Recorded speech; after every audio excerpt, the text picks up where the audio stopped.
This is the Bigger Pockets Podcast, show 354. You're listening to Bigger Pockets Radio, simplifying real estate for investors large and small. If you're here looking to learn about real estate investing without all the hype, you're in the right place. Stay tuned and be sure to join the millions of others who have benefited from BiggerPockets.com, your home for real estate investing online. What's going on, everyone? This is Brandon Turner, host of the Bigger Pockets Podcast, here with my buddy, David Green. What's up, David Green? It was fun hanging out with you last week. Oh my gosh, that's one of the more crazy experiences I've ever had in my entire life. Was that not just insane? That was insane. Nashville? Yeah, we're talking about the BP Con. Of course, now it's been like a month since BP Con, but we just got back from it, recording this episode a couple weeks, before we release it. But man, BP Con 2019 was insane. So many investors there, 1,000 people, so many good lessons, stories, things I learned, things I'm excited about growing my business with, and just like networking like crazy. I would say I got $1 million of value out of that like one event, just like stuff that's going to make me wealthier, happier, more successful my entire life. But yeah, listen for it in the future when we announce BP Con 2020, and make sure you get your tickets early whenever we announce it, because it's going to sell out just like 2019 did. But yeah, David, I got to tell you. So my buddy Ryan lives next door to me, and I walk out and I take my dog potty outside, and Ryan comes out and he goes, "Dude, you're not getting text messages." And I'm like, what do you mean? He's like, "I've been texting you all morning. You're not getting a text message." And I said, "I don't know." And he's like, "I think your phone's broken." Whatever. I was like, "What would you want?" He goes, "Oh, we got our deal accepted." And we had put in a over $30 million offer in on a huge portfolio of mobile home parks, and very, very cool deals, like bunch of parks all combined together. Huge expansion stretch for me, which we talk about on today's show. But anyway, what a day. Very cool, man. Congratulations on that. This is the culmination of a lot of hard work and probably preparation as well, all coming together in one moment. And isn't that a good example of what it's like when you just work and work and work and work and you feel like you're not getting anywhere, and then one day, boom. Yep. Yeah. What's crazy is, like, remember we talked about it on the show that I did a few weeks back. We're talking about my vision for my company vision. Like, I'm looking at it right now on my wall. It says 50 million. It was called the $50 million Surfers. And the goal was to get $50 million of real estate in the next 3 years. I should end this year then at 44 million. Or it's just crazy, like doing that in 6 months or 7 months since I wrote that thing. Whatever. Anyway, that's the power of having a aligned vision and then a team. We could talk an entire episode. We should talk a whole episode sometime on building a team, because you're really good at that as well. Yeah, and I'm kind of right behind you as far as looking to start building people, looking for analysts and underwriters and people to start looking for deals and syndicating into apartment complexes. So I think that'd be really, really good. Both starting a team and joining a team, what you need to do. Yeah, we'll put that on the agenda. But anyway, today's show is actually, we cover some of that stuff today.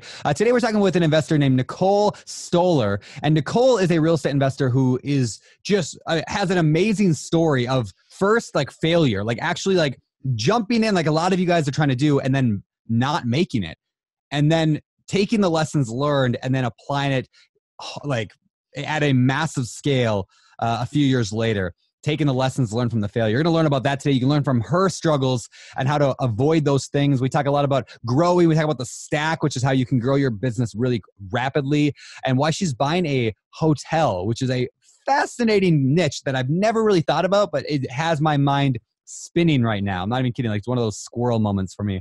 I'm like, this is definitely one of my favorite shows we've done in a long time. So you guys are going to love it. But before we get to it, let's get to today's quick tip. I was waiting for you to come in there. All right. Today's quick tip, nice and simple. If you are not attending local real estate meetups in your area, networking is so important. So start attending local meetups in your area. If there aren't any, start one. If you want to check out all the meetups in your area, just go to BiggerPockets.com/events. You can find all the events that are happening there. And those are just unofficial. They're not BP sponsored events. They're just people getting together because we like getting together with people. And that's just what it is. So go hang out at a local meetup in your area and do it today. And if there's not one, start one. Like David Green does. Amen. Time to get in today's show. Long enough introduction. I want to introduce you to Nichole Stohler. Nichole, again, is a real estate investor in the Phoenix area who has an amazing story of going from small deals, failure, to big stuff. You're going to love this. Without further ado, let's get to the interview with Nichole. All right, Nichole, welcome to the Bigger Pockets podcast. Good to have you here today. I am so excited to be here. I've been listening to you guys for years. Oh, that's awesome. Well, very, very cool. Well, I'm excited to tell your story to the BiggerPockets audience, or have you tell your story to the BP audience, because I know a little bit about you just in reading kind of your bio, and you've done some really cool stuff, some stuff we haven't talked about on the show. So let's kind of get into it. Why don't we start with, how did you get into real estate investing? So it is a great story, and it is a warning story, and also a story about how important having a good network of people is in your real estate investing journey. But basically, so right out of college, recently married, my husband and I did not have very much money. He was still going to school full time. I was working a second job in addition to my college, graduate degree job. And I was obsessed with personal finance books, because these are the strategies and things that we were not really taught through college and growing up. So I came across Rich Dad, Poor Dad by Robert Kiyosaki. And that book it floored me. No one in my family spoke that way. No one was entrepreneurial. Everybody went to go work for a company and then just retire after 40 plus years. And I'm a very action-oriented person. So I immediately signed us up for a real estate seminar. And it was actually, at the time, we were living in Indiana. We flew out to Las Vegas for this seminar. And the entire purpose of the seminar was, how do you creatively find property when you don't have any money?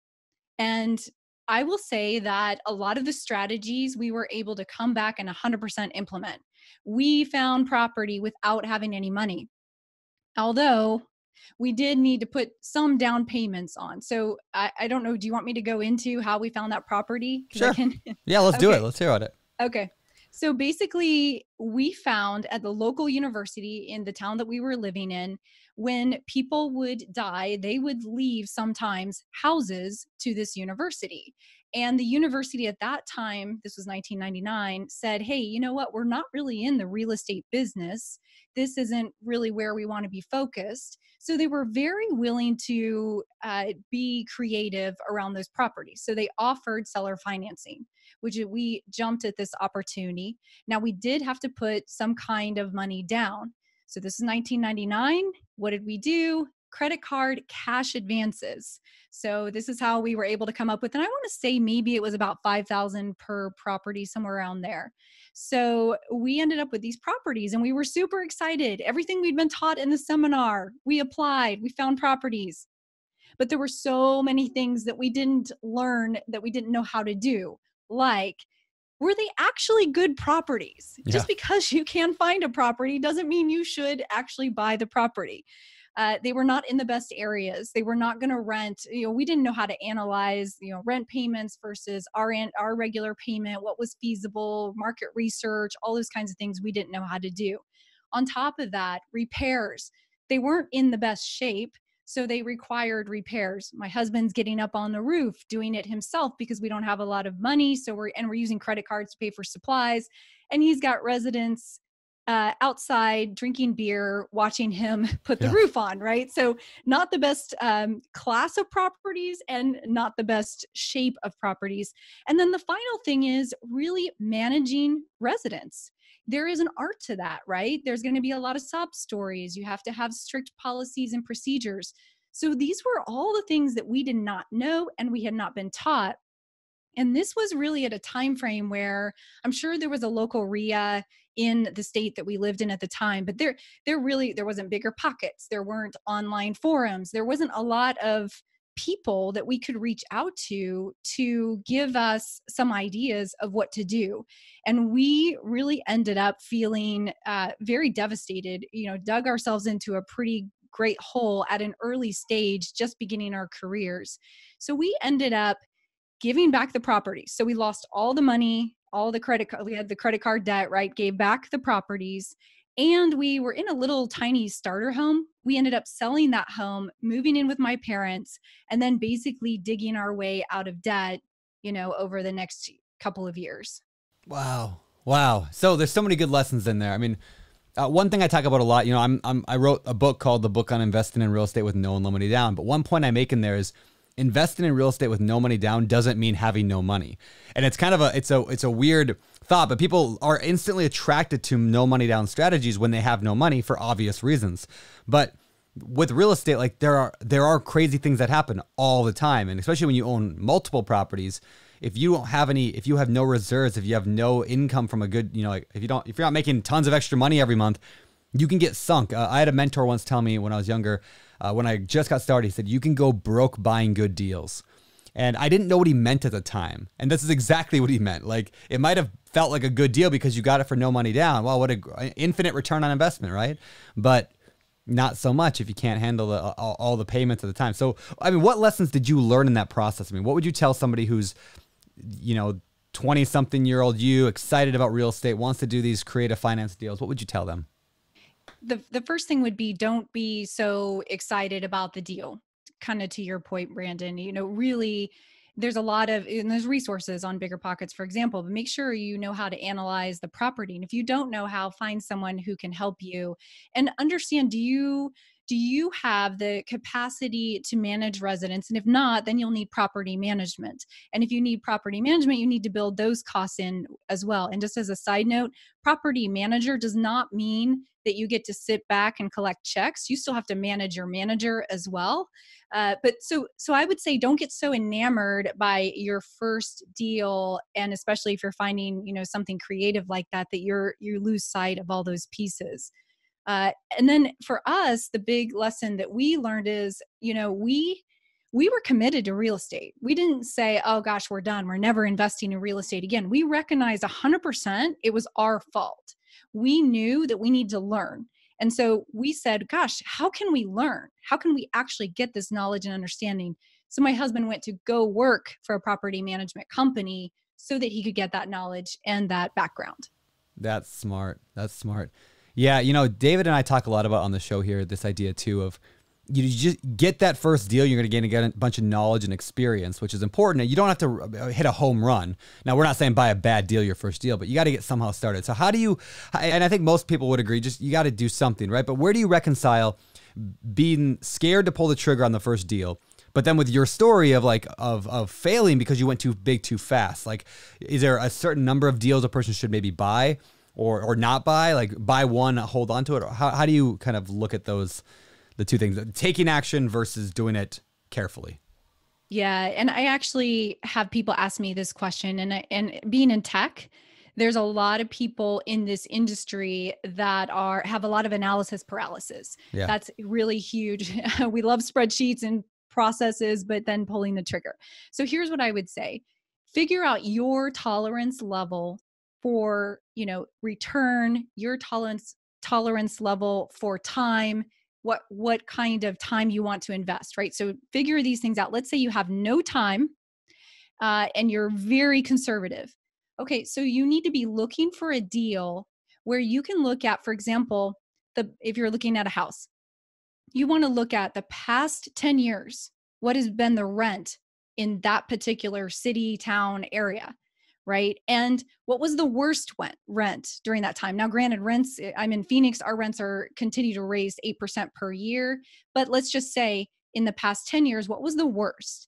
Okay, now if you figure that's the worst, can you still make a good, decent amount of income if you add, for example, if you have no time, you add property management. After you have reserve, can you make a good income still? And I can't say what that is. It might be for you, it's $200 a month. It might be $500. It kind of depends on the person. And I think the more deals you look at, the more you'll start to understand what's realistic, because you're not going to probably make $1,000 a month in today's market in a new single family house that you're buying. But you look at that and you say, okay, what's the worst that can happen? Well, the market, the rents drop, and I see what it was 10 years ago, and I can still cover the mortgage and I can still make money. That's when you pull the trigger, because otherwise you're scared because you don't know what could happen. Just plan for the worst and then you're good. I think that you make some really good points right there. One of them that I loved was that you need to understand yourself, and you have to know what works for you. Are you conservative? Do you have time but no money? Do you have money but no time? Because the temptation when you're new is to look at what somebody else does and say, I want to go copy that. Oh, that's the deal that David buys. That's the deal Brandon buys. Okay, I only want to buy that deal. But you don't live David and Brandon's life, and you don't have our goals, and it's completely different. It doesn't make sense to try to compare what you're trying to do with what we're trying to do. Real estate itself is a very powerful vehicle. It builds wealth very powerfully over time, but everyone has to come in with a different style. Not everybody plays the same way. If you're a Stephen Curry, you don't play like a Dennis Rodman. And I love that you admitted that that's one of the keys, is to know yourself and know what you're looking for. For some people, turnkey is the absolute best way to go because they make a really high income and they don't have time. For other people, it's going to take them so long to build capital that it would take 15 years. They need to be pounding the pavement, door knocking, and driving for dollars, looking for something they can buy with seller financing that somebody else missed. There is something for everyone, though, and I love that you made that point, that there's a way that anybody can do this if you know yourself. Yeah, that's really good. You know, another point you made I want to pull out here is a lot of investors look at, we'll call them rose-colored real estate investors, right? The RCREI. Rose-colored, I was hoping that would be a nice phrase like Burr, but whatever. The rose-colored real estate, yeah, I did. But no, they look at deals and they're like, okay, what's the best, rent is going to be between, and I'm guilty of this as well. Rent is going to be between, $800 and $1,000. Well, let's run the numbers at $1,000. And let's say the expenses are going to be between $800 and $1,200.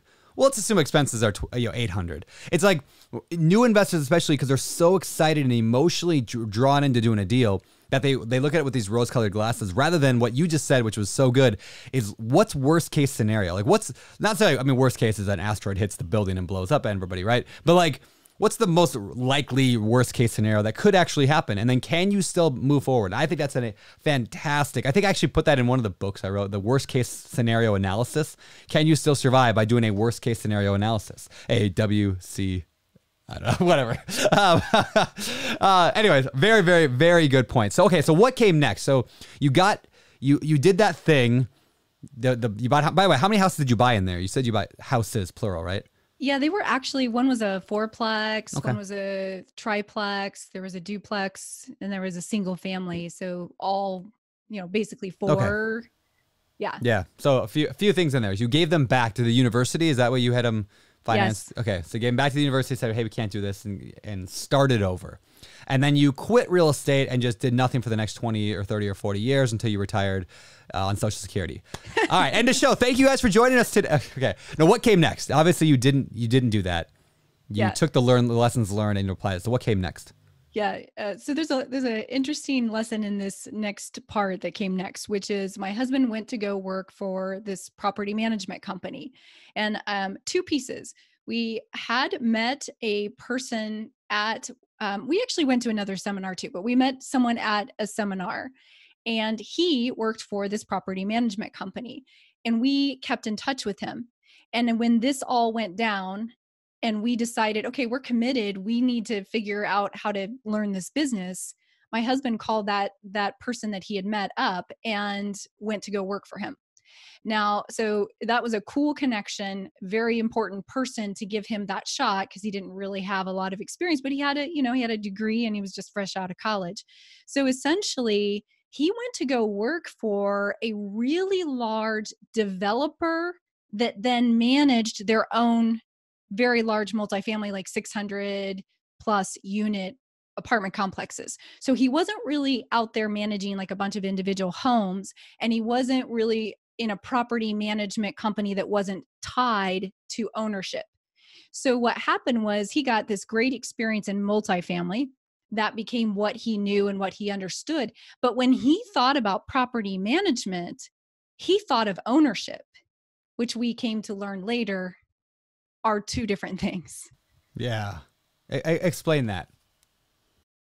Well, so when we'll talk about as we move further and we bought a fourplex and a sevenplex further on and we lived in a different state, we hired property management for that. And I think it was really eye-opening to him that we have different objectives, and that hiring a separate entity to manage our investment, they did not have the same approach. They did not care about the investment like we did. Prior, he'd worked for this company where that was all their investment and they were managing it. So it was eye-opening to him that property management was decoupled and maybe sometimes had opposite goals. Interesting. Yeah, I just yesterday I'm buying a triplex here on Maui right now, and I close in a couple of days. So I'm interviewing a couple of property managers, and I asked one of them about whether or not like furnished rentals versus should I keep it furnished because Maui's a little different. I keep it furnished and go like traveling nurses, doctors, visiting for a few months, or should I go regular? And the lady said no, definitely go long term. Definitely go long term. It's just a much better thing to do. And what I thought was interesting is the only reason she said that is because for her, it was a better thing because they don't have so much turnover and it's less work for them. Yet, so like a property manager, I mean, I thought it was just a perfect illustration of like property managers are thinking about what's best for them, not necessarily what's best for you and what's best for the investment. But if I really, like, I mean, I'm still working the numbers. Should I do furnished or not furnished? But like, you got to take everything a property manager says with a grain of salt because it's not their investment. It's their business. And the two are not always aligned. Absolutely. All right. So what did you do then? So we actually I would say we were not aggressively investing in real estate then for a few years. And we moved out to Phoenix. And then we started investing again. We bought a 4-plex. Then we bought a 7-plex. And then from there, we took those, turned them over, bought a 28 unit with seller financing apartment complex, bought a 50 unit, and then transitioned into hotels. Okay, so we got a lot to cover there. So first of all, I love it. You said you went from a 4 to a what? What was the next one? It was a 4? A 4 and a 7. We owned those about the same time. Yeah. Okay, so here's what's cool about that because it's like I teach this concept on BPL called the stack, and it basically means growing exponentially rather than buying a house, buying a house, buying a house, buying a house. So after 10 years, you have 10 houses. Let's say you buy one a year. The stack is this concept where you grow exponentially. You buy a house, then maybe a duplex, then maybe a 4-plex, then a 10 unit, then a 20 unit, whatever. I love that you kind of did it was like 4, 7, 28, 50, and then hotel. So the reason I teach that and I talk a lot about it is because people sometimes get caught in comfortability, right? They get caught where I'm comfortable buying a 4-plex, and you could have stuck there forever. I'm just comfortable buying a single family house, or I'm comfortable buying a duplex, but you obviously expanded. So I want to kind of talk through that journey. I just wanted to point that out that's awesome. But before I get there, what changed in your investing strategy between the first phase, which was rough, and then you decided to get back into it? What did you do differently with that first 4-plex and then the 7? Obviously things are going better because you kept buying. What was the difference? The big thing is we understood how to manage residents. Now, we did have property management to start, and that's when we learned that we had opposite objectives. and my husband ended up taking it when we got into the 28 unit. He ended up taking over the management at that point in time. But basically, we learned a lot more about how to evaluate the property. And I'm not going to say that every one of those properties was perfect because I think you continue to learn, right? The 28 unit was challenging, right? Especially going from 7 and a 4 to 28. But the key was that we really understood a lot more about, we did this kind of cash flow analysis in the commercial properties. We were really looking at the numbers. We were figuring out worst case scenarios. And, that part gave us more of a comfort. But I will say, to your point, it is a little scary when you're signing off on, now it's a 28 unit, right? It is a little bit intimidating, but you can do it. And then you get through that and then you're ready for the take on the next one. In your years of managing tenants, can you share with us maybe 3 irrefutable rules that you've learned for managing tenants that you would just never break? Well, I think the first is, and this is really important in today's world too, is that you have to have policies that you adhere to, and you have to have them written down. We haven't had, well, especially when he was working for the big property management company, that was really key. I would say you also, and actually, you know what? I'm going to say that it all comes down to policy. So your policy is, if rent is not paid within, that specific date, it's an immediate 5-day, well, we're in Arizona. So we can do an immediate 5-day notice if rent is not paid on time. And then there are late fees that you 100% enforce. You don't allow excuses. You also set your guidelines for your residents that, if you're going to accept pets or you're not, you adhere, you keep those, and you don't change with different sob stories or situations that come across. I think that main thing is really consistent policy. The other thing is taking care of your residents. So if they're they're paying on time, etc. Make sure the apartment is clean, that they have a good, I guess I should say, a good experience. If they have issues, make sure that you're addressing those issues. Make sure that the park area, the pool, that these things are kept up to date.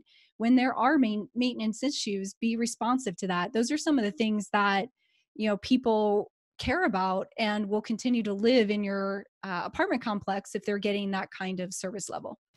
Yeah, so good. I think anybody who is currently a landlord or is going to become one needs to hit that rewind button a couple times right now and go back and listen to it again, because everything you said there is exactly, better said than I would say it, but exactly how I think of like the difference between a good landlord and a bad one. Somebody who succeeds and somebody who fails is that. It's that skill. Because a lot of people can buy real estate, but the best real estate deal in the world, the best deal in the entire world is a horrible deal if you don't manage it correctly or manage your property manager correctly. And yeah, policies, taking care of residents, so good. Yeah, really good. Really good that we're pointing that out, because a lot of the time we focus on analyzing a deal. Yep. Know your numbers and that's it. Once you buy it, it takes care of itself. But no, that's not the case at all. Managing the asset doesn't get talked about, but that's a huge, huge piece of if it's successful or not. Yeah, it really is. So I got this performance coach. His name's Jason. He's awesome. And we meet together every other week and we talk. And he has this, I wish I had the text right now. I should read it to you. He said, actually, I'll pull it up here. He said, because we got a big deal accepted this morning, a big offer accepted. He said, I hope you're starting to understand that your only limiting factor is how fast you can accept the expansion. And I love that he said that how fast you accept the expansion. So what I mean by that is what you just said a minute ago is like, it was a little scary to do that 4-plex and then the 7 unit and then the 28 unit. Like, but as my friend Darren Sager says, don't be afraid of commas. Like, it's just a comma. So like, it's difficult. You got to learn. But once you accept that expansion and that new level, like that becomes the norm. So today, I bet you could probably go and buy a 28 unit and probably be okay. Like you wouldn't be freaked out and scared to go buy a 28 unit, but at the beginning you are. So anyway, just like a little mindset thing there is like, as my coach always tells me, breathe. Just like breathe and accept the expansion. Like you're filling up a balloon. Here's my analogy. I'm taking one from you, David. You're filling up a balloon and it's a little bit tough, but then just let it just stay there a little bit. Get the balloon used to that size and then you can expand bigger. And just breathe and just feel that expansion. So anyway, very, very cool. Again, your story doing that. So let's get back to the 4, the 7, the 28, the 50 unit. I want to actually ask you about the 50 unit. That's a big jump from 28 to, 50 is now like, that's large multifamily. This is maybe like a little bit, even I would say like it's almost a different investment than a 28 unit almost. Like, did you find that or was it easier, harder? What did you learn in that process? And then let's go to hotel because I'm super interested in that.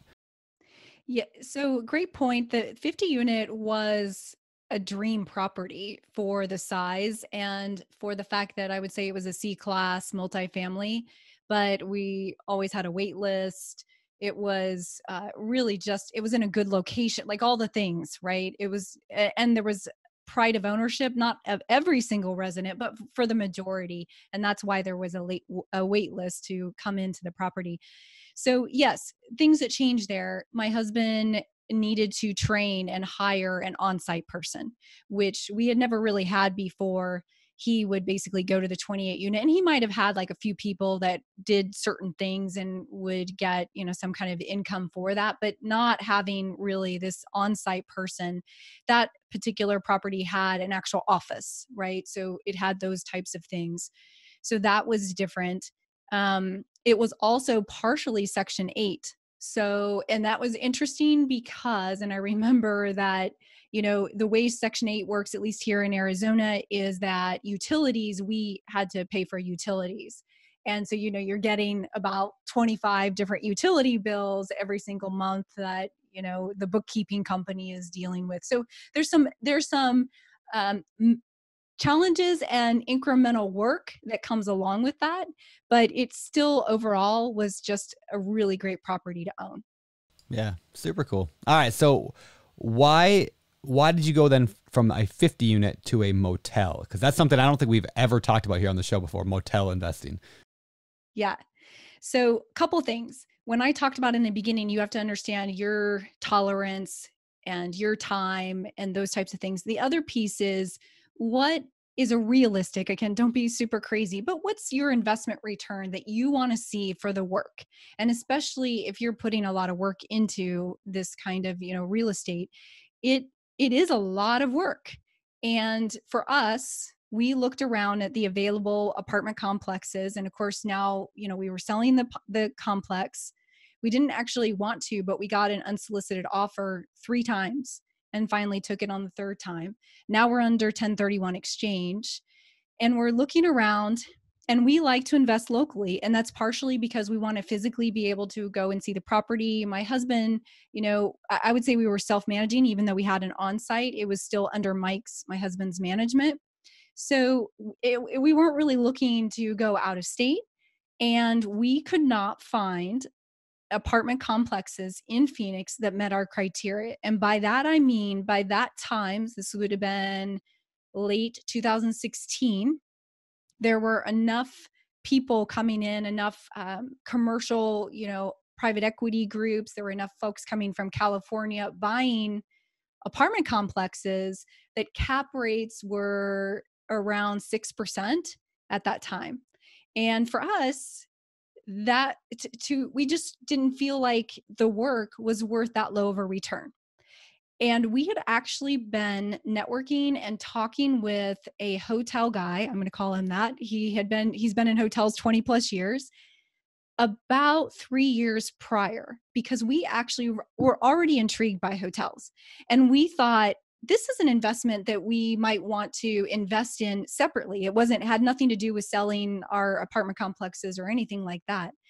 And for whatever reason, that was going to be a new build. It was a little bit complicated. We didn't actually end up doing it.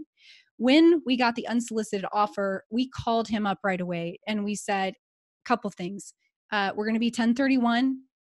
We had a large amount at that point, so we needed to find a large property. Do you know of anything that's a good deal that makes sense? And also, can you help us? Because we don't know anything about running hotels. And if there's anything we learned from that very beginning, is when you don't know about something, you either partner with someone or you get the education to be able to be confident with that particular real estate asset. Yeah. So good. So good. All right. So before we move on and talk more in depth on the motel, hotel or motel? What's the difference?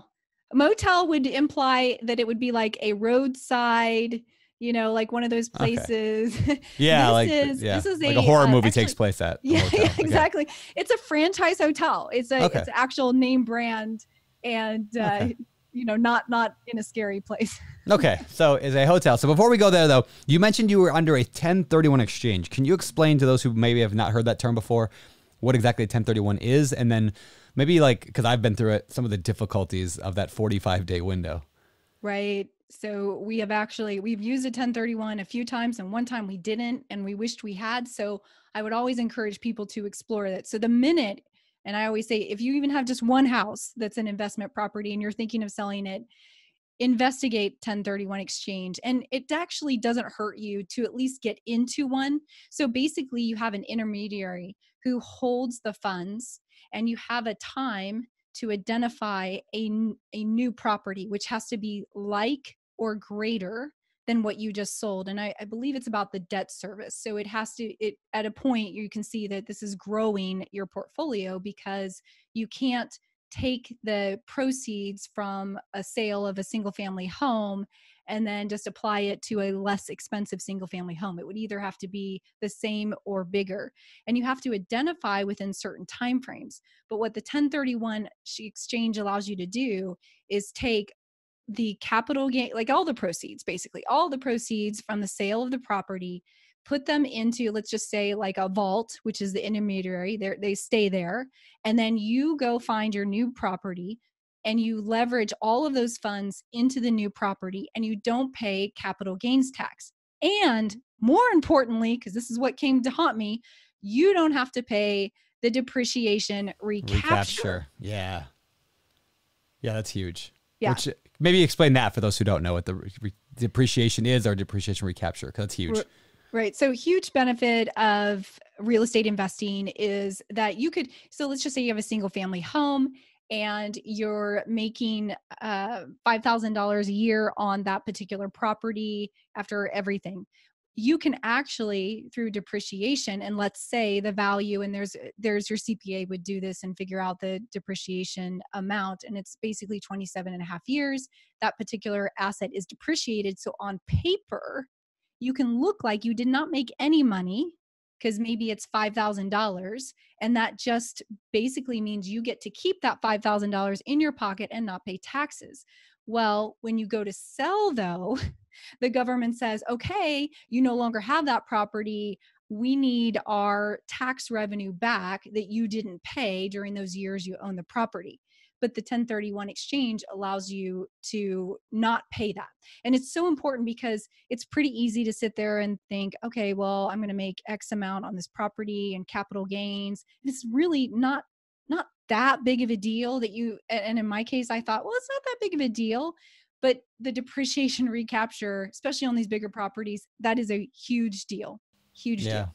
I think that can expand quite a bit too if you do like a cost segregation study or do accelerated depreciation. And like, yeah, I sold it. I sold a 24 unit a few years ago, bought another 24 unit in Ohio, and then sold that one. And I'm buying a triplex. So I went smaller, but it's about the same price. I actually going to have to pay in a little bit because it wasn't exactly the same. I had to downsize. But anyway, it's basically the same price, but I went from 24 units to 3 units and moving the debt from one to the other because it was going to be a whole lot more simple to manage a 3 unit than a 24 unit. So, but yeah, that 45-day window that you got to identify in 45 days, that drove me like crazy last time. I mean, I identified on day 45. This time I got lucky because I found the deal before I sold the other one. But did you have that problem? I mean, were you stressed with I have 45 days to find that property? When we moved in the hotel, that one was not that bad because we had already been looking around the Phoenix metro area and we realized that there wasn't going to be a property. So when we contacted the hotel guy, he was able to very quickly get back to us with his ideas and thoughts. And so that one wasn't as bad, but we certainly had that in the past. It is very stressful. But then you think, okay, well, if you can't find anything, then you are going to have to pay. And at least I'd say just get into it and then try. And then if you can't, you can't, unfortunately. Yeah, and this is much deeper than we need to go, and this might confuse some people, but there is something called a DST out there. It's called a DST where you can 1031 into it's kind of like a syndication. You can put your money into a DST and park it there and get like super low returns. In fact, I might even do a DST someday just to take people's 1031 money at super cheap rates because they're kind of stuck and they have no other option, right? So you can put money into a DST, get a really low return for a while, and then take the money out of the DST and go put it into a deal when you find one. There is an avenue there. It gets a little complicated, so I'm not going to spend a lot of time, but just write that down. If you're in that situation, you're at a 1031 right now and you're in the 45-day window, yeah. And again, it's not 45 days to close, right? It's 45 days to identify, and then I can't remember, 6 months to close or something like that? 180 days? 180 days. Okay. And the DST stands for a Delaware Statutory Trust. Oh, look at that. David Green coming in with the brains. Actually, our producer, Kevin, filled that in. he passes me the ball. All I got to do is lay it up. He makes it look good. There you go. Just like, I don't know, any basketball examples you can give there? Don't try to give a sports analogy, Brandon. I was going to let you come in with I was going to assist you with the analogy right there. You didn't Just take like it. John Stockton to Karl Malone. There we go. So I want to ask you something, Nichole. For those people that are interested in owning a hotel, investing in hotels, you've already mentioned as a new person, you either need to partner with someone who knows or get the education. Let's say that they have a little bit of an idea what they're doing. What should they be looking for in a deal? So when you're evaluating a hotel property, so some of the things are very much the same, right? You are absolutely looking at location. Are there economic drivers happening in that particular area? Why are people traveling? But it would be employers, it would be, is there military base? What kinds of things exist around that area? And you also want to look at your competition. In hotels, just like in multifamily, you have A, B, and C. In hotels, you have different levels. You have like your high-end resort, you have boutique, you have limited service, you have upper mid-scale. And they seem to add more and more categories because the brands keep coming out with new brands every year.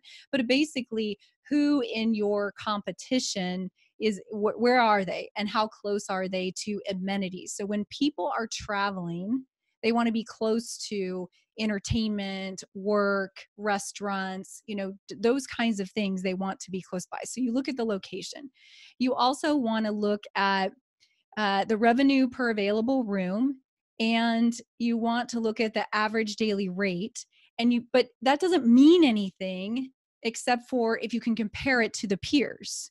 So there are things in industry called star reports, and those basically will say, hey, of your peer similar type of hotels, similar category, similar area, right? This is how they're performing. And in our case, just like with multifamily, we always look for value add, right? We look for an opportunity that we can come in and improve operations. So you do the same thing. You kind of want to look for they're not doing as well as the other hotels. And why is that? And then that can also be a negotiation too. Hey, I noticed what is happening here. And you can, look at your factors and say, I'm going to offer less or whatever the case may be. So I would say those are the things. And then of course, just the basic, what's your mortgage going to be? What's your loan going to be like? And can you clear that? Look at about 2010. That was the worst year for the hotel industry. So look at 2010. What were the average occupancies during that time frame? And I think, in Arizona, we were probably talking about 50%, but in some areas of the country, it may have been 30, right? Depending where the hotel is located. So when you have those lower rates, are you going to be able to make the mortgage? Are you going to be able to pay the staff? And if you are, okay, it's not going to be great. Like you're not going to be rolling in the cash, but that you've conservatively underwritten the deal. That's really good. So you mentioned staff. How much of your time is spent now like dealing with, because it's really what you did. You bought a business, right? You bought a business that provides housing temporary for people for, by the night. Is like the majority of your business now just like managing people and teams and hiring and firing, or do you have, how does that work?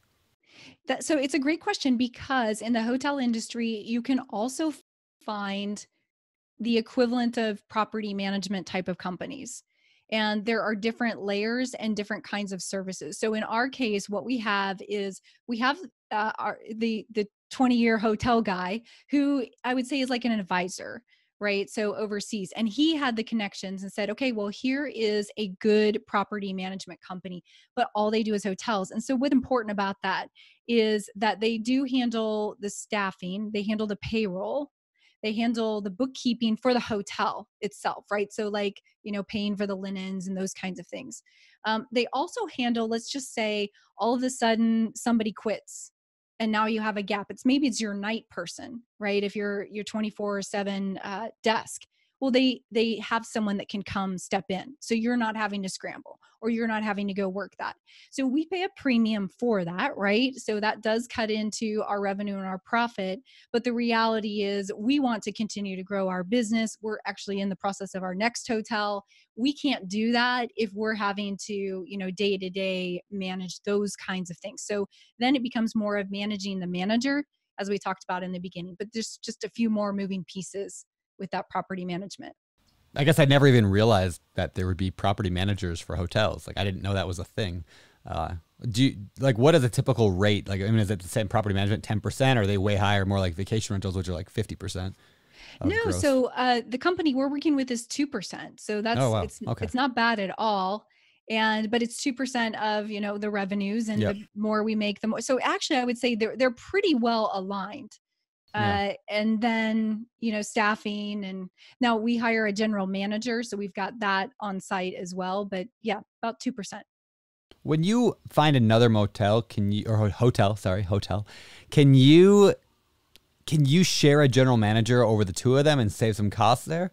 Yeah, absolutely. In fact, I met at one of the hotel conferences, I met someone who did that. His two hotels are right in the airport area, and they're just a half mile from each other. So yes, you can do that. And I think you would get some good economies of scale in that way. All right. So that's fascinating. I mean, the hotel thing is interesting. So here's what I love about that is that we talk about this all the time, but there's so many ways to make money in real estate, right? Like, some people are like, well, I do hotels. Some people are like, I do motels. Some people do, low end Section 8, single family houses. And you can find an example of somebody super wealthy in any of those niches. So it's very cool that you did that.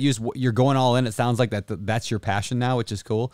Are you still looking for other things as well, other types of real estate? Or are you hotel focused? We are hotel focused. We're in the middle of a syndication right now. Oh, cool. That actually is supposed to close later this month. So that's our first syndication. So to your point about expanding, and now once you've got the model down and you understand how it works and your first hotel is doing well, and you can take that and people have confidence, okay, you know what you're doing, and then you can grow from there. And now we're only really limited by how fast we can find a good property, right? Where the numbers make sense, which this one has been almost 9 months in the making. So it definitely takes some time, at least in today's market. Yeah, that's cool. So let's talk about syndication real quick. Unless David, you were jumping. That's what I was going to ask. I had a question about that. All right, yeah, I want to know, for those who don't know, what is syndication, and then let's talk about what have you learned in that process? Okay, so a syndication is basically where you are pooling private money, typically for the down payment on a large property. But you could also be pooling that for what do I want to say, repairs or large loans that you would need to upgrade and renovate the property as well. So basically, you have options. The option that we chose was a 506C. Okay, yep. But you also have a 506B option. So you would work with a real estate, and basically a SEC entity structure, like a lawyer that really understands law and contracts and documents around this. So we did. And the 506B would mean that you are only having investors that you personally know. And there aren't really a lot of qualifications for those investors, but they just that you know them and you've known them for a long time. Not like I just met you and now you're going to sign up. Apparently, there's a length of time period. The 506C is for accredited investors only. And that means you can also widely talk about it. You can advertise it if you would want to. You could put it on Facebook, etc. Yeah. Why did you choose? So, because I chose the 506C because I have a big Instagram following and a podcast following, so I can talk about my 506C all day long. Hey, everybody, check out my 506C. But is that why you did it, or is there another reason? Yeah, so I have a podcast and I did talk about it on my podcast. I would say, though, the reality is that we could have done 506B because we do know absolutely everyone. And that is part of this first syndication. But from there on, I think what happens is as you grow and you expand, now you probably are going to be talking about people that you don't know that are friends of your original investors, right? So I can see where it makes sense either way. But yeah, we just did 506C. We have learned that the paper, oh my gosh, it's pretty complicated to do this with a hotel. I think if we were going to do it again, we would probably raise more of a fund and then go, versus what we did is we socialized the idea of this. We already were looking at hotels. People knew we owned a hotel within our social circles and within our work circles. And we identified a property, and then we were able to really get the details around what are the returns, what can people expect, what people wanted to know, what is the property. So we couldn't really raise a bunch of funds initially, I would say, without an actual property we could point to. Once we did, though, we actually get under contract. The time pressure there, I would say, is way more than on a 1031 exchange. Like the pressure to make sure that you've got all of the funds, that you've talked to all of the people, that you've answered all of their questions. There's a lot of process that we go through. And then because it's a hotel, it's slightly more complicated. First of all, we are leveraging a small business loan. So that's the government. And now our loan is very different than just working with a commercial lender like we used to in multifamily properties. So that adds a layer of complexity. We also have the franchise. The franchise company wants to vet out the people that are part of the partnership. So that has also created, just incremental work. And just, it's been very intense for almost 4 months, I would say, just because of these moving pieces and the process and narrowing everything down and getting all the funds ready. Yeah. And this is all part of that expansion, that balloon filling up, and you're learning all these things, and it's like, it's crazy, and you're not sure what, as you're figuring it out, but then like next time you're going to be at that new level. So you're building from that point. That's your new like foundation, and you're building from there. So super cool. I just like, that's the story of your investing. So now I want to move on to the next segment of the show here, which is our deal deep dive. This is the part of the show where we dive deep into one particular property that you've recently bought, maybe a good one, maybe a bad one, and we just want to dive into the details on it. So do you have a property in mind that we can pick apart? Let's talk about the one that we are looking at purchasing right now. Okay, that's cool. I like that. And we'll start with the basic, what is this? I think you already said it's a hotel, correct? It is a hotel. And how big is it?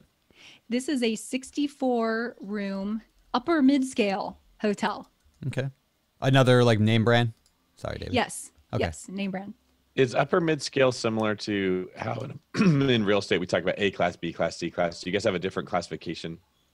Yes. And so the piece of this particular hotel is it's limited service. So that would mean that there is free breakfast, but that is the only food and beverage component. So there's not a restaurant, there's not room service. That's what the limited service means. And it also means that there's certain expectations. And it's really targeted toward a business traveler, right? So not necessarily a resort where people are hanging out, although it does have a pool. But yeah, and then upper mid-scale is classification based on aesthetics and based on the brand as well. Okay. Beautiful. Okay. How did you find this deal?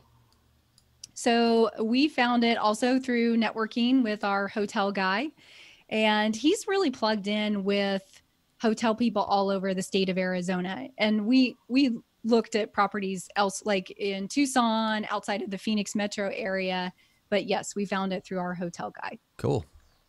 Let's see. How much was the property? Or how much are you buying it for? So we are buying it for 5.2. Okay. But our loan is for 5.5 because we have $300K that we need to put into property improvements. Very nice. What kind of improvements? Like, what do you do to improve? Yeah, so so in the hotel industry, there is a term called PIP, not to be confused with those in corporate America, but it does mean performance improvement plan, which is kind of negative. But essentially what happens is the hotel brand and all the things that you get as a result of being a part of the brand, they have standards that they want to maintain. And they certainly don't want someone staying at a hotel that is not what they expected because it's old and tired and hasn't been updated. Yeah. So the performance improvement plan are specifications that are required, and within certain time frame, certain components and different time frames to implement in the hotel. In this case, this hotel is it's fully converted, but it's in the conversion physical aesthetic process from one brand to another. So the exterior's already been converted, the lobby is already updated and refreshed, but the rooms are dated. They are looking like from 20 years ago, and they're okay. But do you know, when you stay in a hotel and it's dated like that, it's almost like it doesn't feel clean, right? Yep. You just don't even want to touch anything. So we'll be updating all of the rooms, and that is where the $300K comes in. All right. So number 4, how did you negotiate this deal? Okay. So the original asking price was 5.7. And so basically, I think the current owner was looking at it and said, okay, this is what it will be worth. But the reality is we had to make that investment. So we asked for copies of all the quotes that he had received for that renovation. And we also checked with the franchise company to see, just to make sure that we understood what those costs would be.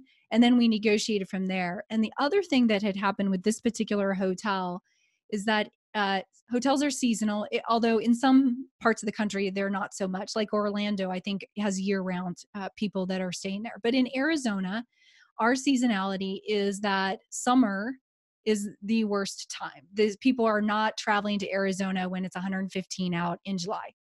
So our best season comes into October on through up until May. the person that owns the hotel right now essentially did a conversion.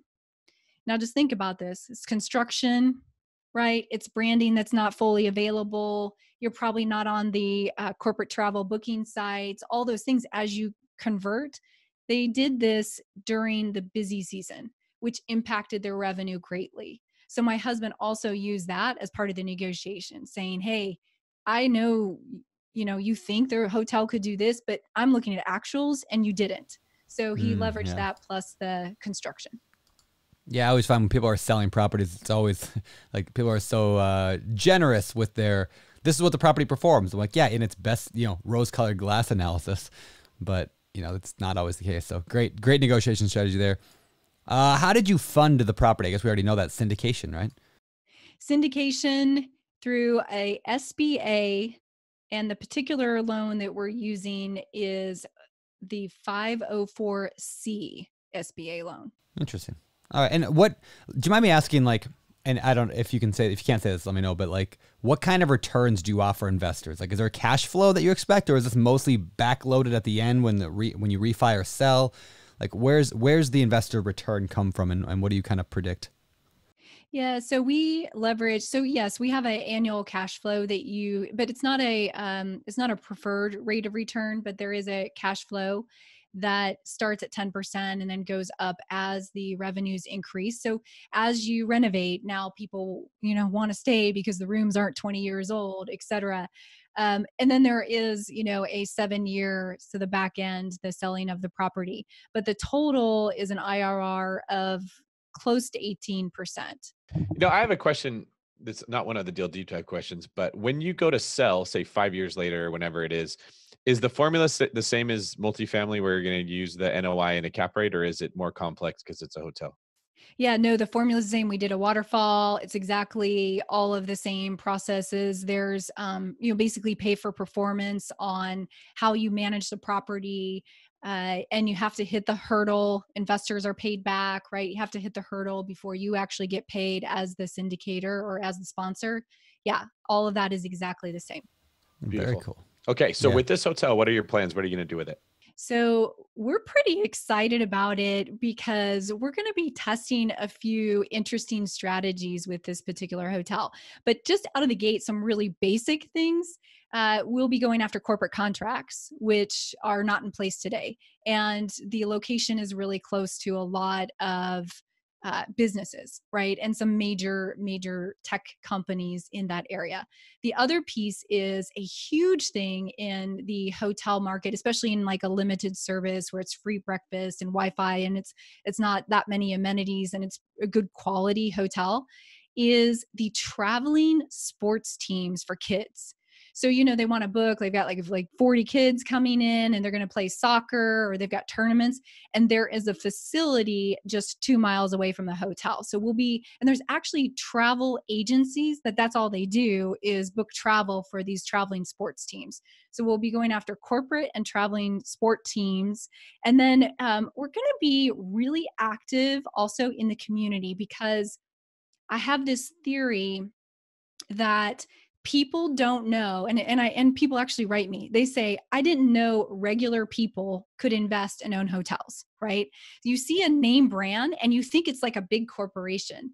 So something that we're going to test is making sure that people understand we're local and our hotel is involved in local organizations, local charities, and really being a part of the community, that we are not just like this name brand, some faceless corporation, some big private equity. It's us. We're here. So we're going to be testing that out, because I think that's really important for people to understand and know. And I think as people want to support more local businesses, that will be something for them to understand as well. Yeah, that's so smart. I've always liked when I see businesses say locally owned and operated. I naturally am drawn to those. Even if they are a brand name, it's an Applebee's, but it says locally owned and operated. I'm instantly like, oh, that's cool. I should go there. I don't know. I think I bet you they've done studies, but that show, just by having that advertisement, it probably increases conversions and people showing up. So yeah, that's neat. All right. So, I guess we don't really have an outcome yet, but I guess find out what lessons have you learned overall from this deal so far? I would say start the socializing with more investors than you think you need earlier. That would be the other thing. I think that, I would say 90% of the people we talked to ended up being very, excited and investing with us in this particular property, but we probably didn't talk to enough people. So I think that would be an important, so try to raise more. This is all going back to the whole conservative thing, right? When you're buying the property, underwrite it as the worst could happen. When you're raising funds, raise more than you actually need and be really way above that for just factors and things that will happen. I would say that is a huge lesson that we learned. And then the other thing is that we would structure the syndication a little bit differently, more of as a fund, so that it allows us less of this time sensitivity and then more power to go after a property with funds already in a location and ready to go. That makes perfect sense. Yeah, the investor thing is important. Like I noticed that too. Is I had we had a $5 million fund we raised for, and we had $6 million. Like immediately, people said $6 million committed, but then actually wired in money is about half of that. Now I haven't pushed too hard. I could probably get a little bit more, but I've always heard that even though people are committed to it, they might not jump in. So raise more than you think you're going to need. Yeah, the deal I got accepted this morning, I just heard this morning, is like, that was I'm gonna have to raise $15 million for that one. So it's like 3 times or 4 or 5 times bigger than I did already. So yeah, I got to start meeting more investors, and it's that whole thing. So yeah, the networking is so key. Even if you don't think you're gonna syndicate right now, you're not gonna buy a motel, a hotel, apartment, mobile home park, whatever now, but you're like 5 years in the future, I might.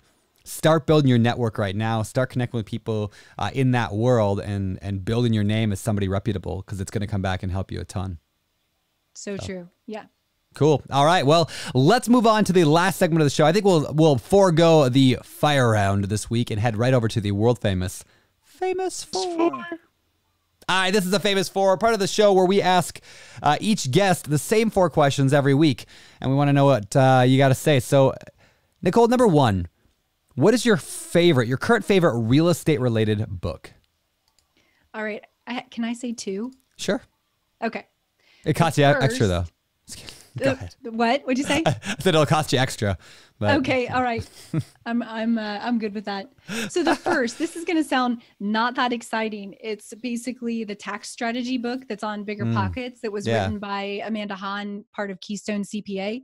Now, why? Because I read this book and I realized that we probably had a ton of leakage, and it was our fault again, because we didn't work with a real estate specific CPA at the time that I read this book. And 2, your CPA, it's not their job to question and to bring, so you need to bring strategies and ideas to them. Let them tell you no, but you need to do it. And this book just taught me that we probably made a lot of mistakes there too as well. Okay. Very good. What about your favorite business book? Wait, did you have a second book? You said the 2 real estate ones. Yeah, well, so I was just going to say I have a case study actually / blueprint that's actually going on my website, and it's called How We Overcame a False Start. Oh, cool. To go from 100K fourplex to 14 million in 8 years. So that's awesome. That's my second one. Oh, okay. Right. Good deal. Good deal. Okay, business book. That's going to be Michael Hyatt's Your Best Year Ever. And the reason I really like that book is that I am very guilty of working a lot and being just in the grind and the hustle. And Michael Hyatt focuses on you should have well-rounded. You need to make time for these other pieces in your life and not be so hardcore hustle all the time. So I really like that book for setting some goals in those other areas and working through those throughout your year. Yeah, Michael Hyatt, it's great. I like that guy. We should get Michael Hyatt on the podcast sometime. Maybe on the business podcast. Maybe the real estate one. Anyway, he's fantastic. All right, next question, David. What about some of your hobbies? Okay, I have one. I love Scandinavian murder mysteries. Really? So it's like Joe Nesbo, Camellia Lackford. They have a specific category for Scandinavian murder mysteries? Yes. Well, I don't know. I just go to Goodreads and I'll pick out the few authors that are Scandinavian. Okay, here's why. Because I love mysteries to begin with, but because the names are weird, the names of the streets are odd, it makes you pause And it makes me have to read a little bit harder than if I were to just pick up, a book by a US author. I'm going to skim it and be done with it very quickly. So yeah, I love those. All right. Very good. Very good. Last question, I guess. Actually, no, this is your question. Well, no, this is my question. What do you think separates successful real estate investors from those who give up, fail, or never get started? I think it is making a plan. Now, let me talk about this really quick. So I'm in tech and I love processes, procedures, strategies, love all that. I think when something goes wrong, get quiet, take the emotion out of it, and make a plan with actionable steps you're going to take. So that blew up. Okay, fine. What am I going to do about it? I think it's just having that focus to say, okay, move on. And here's the next step I'm going to take. So making a plan. Beautiful. Yeah, so good. Yeah. Thank you, Nichole. Last question of the day for me. Can you tell us where people can find out more about you? Sure. You can reach me at my website, which I do need to clarify for a second. I'm in tech and I have a podcast for people in tech where we talk about real estate investing, but also other things that other tech people are doing to build wealth. So the website is called The Richer, RICHER, geek.com. And you can reach me there. The Richer Geek. I like that. That's awesome. All right. Well, Nichole, thank you so much for joining us. It's been fantastic. Learned a ton today. I'm excited about the hotel thing. I think that's really, really neat. Definitely something when I'm done with the mobile home park thing, I am going to look more into. I think that's super cool. This is one of those, like, what do they call them? Like squirrel moments, right? I really wanted to just like, I'm going to go look into those right now. And in fact, just this morning, one of my best friends sent me a text message and said, hey, can you help me analyze this motel? In this case, it was a motel in a vacation area, like a kind of a woodsy national forest vacation area. And I'm like, I don't know anything about it, but that sounds super cool. So anyway, that's why this was super cool timing to talk with you today. Obviously a little bit differently, but I might have to pick your brain a little bit more at some point in the future on this. So we'll see. Anyway, Nichole, thank you. I appreciate it. You brought so much good stuff today. David Green, you want to take us out? I would love to. Thank you, Nichole. This is David Green for Brandon. Can I buy a Vowel Turner? Signing off. That's pretty good. You're listening to BiggerPockets Radio, simplifying real estate for investors large and small. If you're here looking to learn about real estate investing without all the hype, you're in the right place. Stay tuned and be sure to join the millions of others who have benefited from BiggerPockets.com, your home for real estate investing online.